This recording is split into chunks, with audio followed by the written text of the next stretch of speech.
नवरात्रामध्ये तेच तेच फराळाचं खाऊन जर कंटाळा येत असेल आणि काहीतरी चटकदार आणि कमी तेलकट म्हणजे अजिबात तेलकट नाही झालं पाहिजे असं चमचमीत आणि कुरकुरीत खमंग आणि पाऊससुद्धा येतोय सध्या. तर पावसामध्ये आपल्याला कुरकुरीत काहीतरी नवीन खायचं आहे, तर त्यासाठी मी काय केलं, अगदी कुरकुरीत बटाट्याची भजी केलेली आहे. अजिबात तेलकट होणार नाहीत, काहीच नाही आणि कुरकुरीत आणि खमंग खायला. चवीला तर चटणी जी केलेली आहे त्यासोबत चटणी आणि जे आपण भजे केलेले आहेत म्हणजे पकोडे केलेले आहेत बटाट्याचे, अप्रतिम आहेत. मी म्हणते म्हणून नाही, नक्कीच ट्राय करून बघा. तर आपल्याला कसे करायचे ते बघणार आहोत आपण येथे. त्यासाठी आपल्याला काय करायचं आहे, 2 बटाटे घ्यायचे आणि त्याची सालं काढून स्वच्छ पाण्याने धुवून घ्यायचे आणि नंतर खिसणी घ्यायची. जी बारीक साईज आहे त्याने नाही, जी जाडी साईज आहे त्या साईजने आपल्याला खिसणीने बटाटा किसून घ्यायचा आहे. तुमच्याकडे असेलच खिसणी, जाड याची जी असेल त्याने किसायचं आहे. तर इथे तुम्ही बघू शकता बटाटा जो आहे जी जाड साईज आहे त्या बाजूने मी किसून घेते. म्हणजे काय होईल, तुमचे बटाटे कुरकुरीत आणि दिसायलाही छान होतील. बारीक याने काय होईल, थोडंसं जास्त बारीक झालं तर बटाटे तेल पण पितील आणि दिसायला एवढी व्यवस्थित होणार नाही. आणि म्हणजे आपण कांदा पकोडी कसं करतो, म्हणजे कांदा भजी कशी करतो त्या टाईपची, तशा पद्धतीचे इथे भजे करायचे आहेत आपल्याला. तर जो बटाट्याचा किस करून घेतला आहे ना आपण, तो आम्ही एका बाउलमध्ये काढून घेतला आहे आणि त्यात चांगलं स्वच्छ 2 ते 3 पाण्याने आपल्याला धुवून घ्यायचं आहे. जितका स्वच्छ निघेल तोपर्यंत धुवून घ्यायचं आहे. त्यातलं स्टार्च जे आहे ते पूर्ण काढायचं आहे आपल्याला. तर इथे बटाटे आपण पाण्यात स्वच्छ धुवून पाणी टाकून ठेवलेलं आहे. तोपर्यंत काय करायचं, आपल्याला चटणी करून घ्यायची आहे. त्यासाठी मिक्सरचं छोटं भांडं घेतलं आहे मी. त्यामध्ये घालायचं आपल्याला कोथिंबीर आणि अर्धी वाटी शेंगदाणे घालायचे आहेत. कोथिंबीर तुम्ही खात असाल तर घाला, नसाल खात तर नाही घातला तरीही चालेल. तर अर्धी वाटी शेंगदाणे आणि 5 ते 6 हिरव्या मिरच्या, अद्रकीचा छोटासा तुकडा आणि जिरे घालायचे. जिरे तुम्ही खात असाल तर घाला, उपवासाला तुम्ही खात नसाल तर नाही घातले तरीही चालतील. तर आता घालायचं त्यामध्ये चवीनुसार मीठ आणि साखर घातली मी अर्धा चमचा. तर साखर आपण यासाठी घातली गोड लागण्यासाठी नाही, जे आपण लिंबू आणि मिरचीचं वापर केलेला आहे त्यामध्ये त्याचं बॅलन्स करते साखर, त्यासाठी साखर वापरायची आहे. तर मी अर्धा चमचा साखर घातली, चवीनुसार मीठ घातलं आणि अर्ध लिंबू घातलेलं एवढ्या चटणीला. तुमचं चटणीचं प्रमाण जर जास्त असेल तर 1 लिंबू घालायचं आहे. म्हणजे मेंबर जर जास्त असतील उपवासाचे किंवा घरचे खाणारे, मी म्हणते बिना उपवासाचे सुद्धा ही चटणी आणि भजे खातील, म्हणजे पकोडे खातील. नक्की ट्राय करून बघा. थोडंसं बिना पाण्याचं अगोदर वाटण करून घ्यायचं आहे, नंतर त्यामध्ये आकाराने, जास्त नाही घालायचं आहे. आपल्याला चटणीची क्वांटिटी जशी असेल त्या पद्धतीने आपल्याला त्यामध्ये पाणी घालायचं आहे. तर मी अर्धी वाटी त्यामध्ये पाणी घालून घेतलं आहे आणि चटणी तुम्ही बघू शकता. एकदा ट्राय करून बघा ही चटणी आणि पकोडे. आजच करा, आज उपवास सुरू झाला आहे.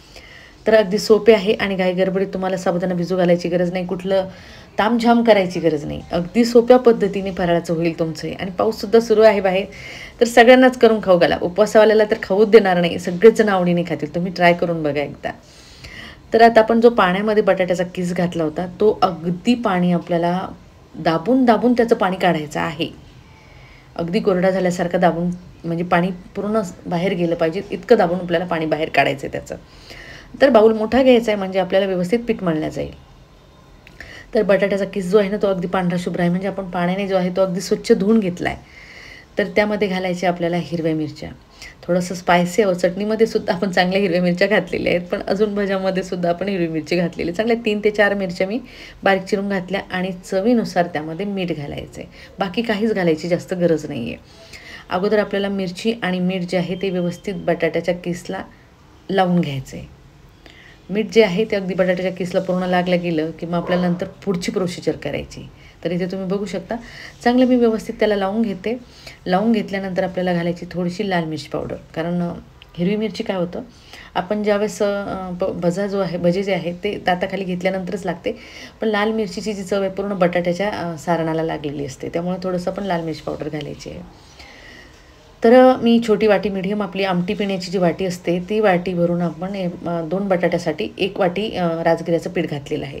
तर पीठ घालताना तुम्ही काय करायचं, थोडं थोडं करून घालायचं आहे. जास्त पीठ नको आहे आपल्याला यामध्ये. जास्त पीठ घातल्याने काय होईल, तुमचे म्हणजे पकोडे जे कुरकुरीत लागणार नाही आहेत, त्यामुळे आपल्याला कमीत कमी पीठ घालायचं. मी तर मीडियम वाटी जी आहे ती 1 वाटी घातलेलं आहे. आणि आपले अजून थोडेसे चिकनपणा कमी, म्हणजे पकोडे बनत नाही आहेत, तर त्यासाठी आपल्याला काय करायचं, परत थोडंसं मी काय केलं आहे, भगरीचं जे पीठ असतं, नसेल तुमच्याकडे भगरीचं पीठ म्हणजे वरईचं पीठ, तर राजगिऱ्याचंच पीठ परत थोडंसं घालायचं आहे आणि आपल्याला व्यवस्थित मळून घ्यायचं आहे. तुमच्याकडे वरईचं पीठ नसेल तर राजगिऱ्याचं पीठ घातलं तरीही चालेल पूर्ण, असं काही नाही. 1.5 वाटी इथे मी पीठ घालून घेतलेलं आहे. आणि आता आपल्याला तेल तापलं की नाही ते बघायचं आहे. तर व्यवस्थित जास्त हाय म्हणजे खूप गरम नाही करून घ्यायचं आणि खूप कमीही नाही, मीडियम जसं तेल असतं ना त्या टाईपचं करून घ्यायचं आहे. आणि गॅस एकदम कमी करायचा. ज्यावेळेस आपण भजे त्यामध्ये चपटे चपटे करून टाकतो आहे ना, त्यावेळेस गॅस कमी करायचा आहे थोडासा आणि टाकून घ्यायचे. ज्यावेळेस आपण भजे टाकून घेतो त्यावेळेस चमच्याने किंवा कशानेच आपल्याला त्याला हलवायचं नाही आहे. अलगद ते काय होतील, जसे जसे तळतील तसे तसे वरती येतील, नाहीतर काय होतील तुमचे भजे तुटून जातील. तळताना फक्त ही तुम्हाला काळजी घ्यायची आहे, म्हणजे तुमचे काय होईल तुटणार नाही, अगदी व्यवस्थित कुरकुरीत आणि खरंच खायला तर विचारूच नका.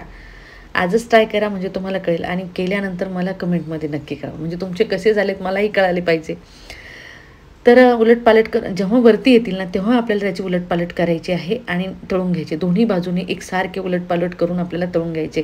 जितके छान व्यवस्थित तळल्या जातील, अगदी आतपर्यंत तळल्या जातील, तितके कुरकुरीत तुमचे भजे लागतील. फक्त आपल्याला जाळायचे नाही, म्हणजे करपायचे नाहीत ते.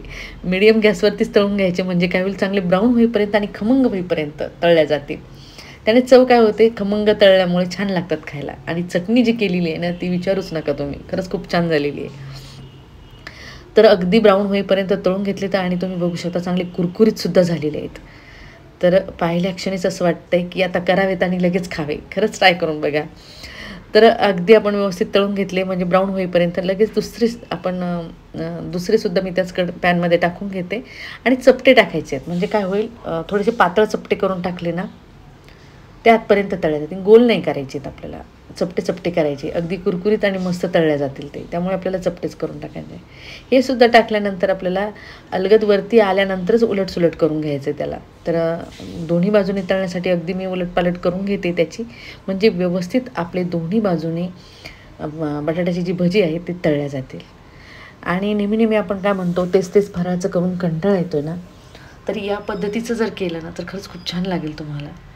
आणि साहित्य खूप काही लागत नाही आहे. बटाटे लागतात, राजगिऱ्याचं पीठ लागेल तुम्हाला, हिरवी मिरची आपल्या घरात जे अवेलेबल आहे त्यानंच आपण केलेलं आहे. तर इथे तुम्ही बघू शकता ही सुद्धा आपण बटाट्याची भजी जी आहे ती अगदी व्यवस्थित तळून घेतलेली आहेत आणि ब्राऊन होईपर्यंत तळलेली आहे. छान तळून घ्यायची. तळताना फक्त काय करायचं, काळजीपूर्वक तळायची आहे. आणि तळल्यानंतर आपल्याला एका झाऱ्यामध्ये ते पूर्ण तेल काढून घ्यायचं आहे, म्हणजे तुमची भजी अजिबात तेलसुद्धा पित नाही आणि तेलकटसुद्धा राहणार नाही. तर इथे तुम्ही बघू शकता अगदी मस्त कुरकुरीत तळून झालेली आहे आणि एका प्लेटीमध्ये आपण काढून घेतो आहे. तर काढल्यानंतरच तुम्हाला कळेल की अगदी मस्त अजिबात तेलकटसुद्धा नाही आणि खायला पण खूप छान झालेली आहे. तर त्यासोबत आपण चटणी घेतो आहे खायला, म्हणजे काय होईल, चटणीसोबत ज्यावेळेस आपण डिप करून खातो ना त्याची चव खरंच खूप छान लागते. ही चटणी पण खूप छान झालेली आहे आणि भजे तर विचारूच नका. तर या नवरात्रीला सुद्धा तुम्ही काहीतरी नवीन करून खाऊ शकता. आणि पाहुणे जर आले अचानक आणि फराळाचं करायचं असेल तर तुम्हाला हे फराळाचं करण्यासाठी अगदी छान फराळाचं केलेलं आहे. झटपटसुद्धा होईल आणि तुमच्या जिभेची चवसुद्धा जाणार नाही आणि पोटभरीचंसुद्धा खाता येईल, इतके खाल्ले जातात ते. तर नक्कीच ट्राय करून बघा. आणि हो, मी तुम्हाला चमच्याच्या साहाय्याने वरून दाखवते, अगदी कुरकुरीत झालेले आहेत आणि तोडूनसुद्धा दाखवते आतपर्यंत कसे झालेत ते. तर आपण इथे तोडूनसुद्धा दाखवणार आहे मी तुम्हाला. तर आतमध्ये मस्त तळून झालेत, अजिबात कच्चा राहिलेला नाही. आपण चपटे केल्यामुळे काय झालं, अजिबात कच्चा राहिलेला नाही आहे. तर अगदी सोपे आणि झटपट होणारे भजे तुम्हाला बटाट्याची भजी उपवासाची कशी वाटली हे कमेंटमध्ये मला नक्की कळवा. म्हणजे तुम्ही अगोदर ट्राय करा आणि नंतर मला कमेंटमध्ये कळवा. तुम्हाला जरी माझी रेसिपी आवडली असेल आणि तुम्ही माझ्या चॅनलवर नवीन असाल तर माझ्या चॅनलला सबस्क्राईब, लाईक, शेअर, कमेंट करायला विसरू नका. तर चला भेटूया अशाच नवीन नवीन आणि सोप्या सोप्या रेसिपीसोबत. तोपर्यंत बाय.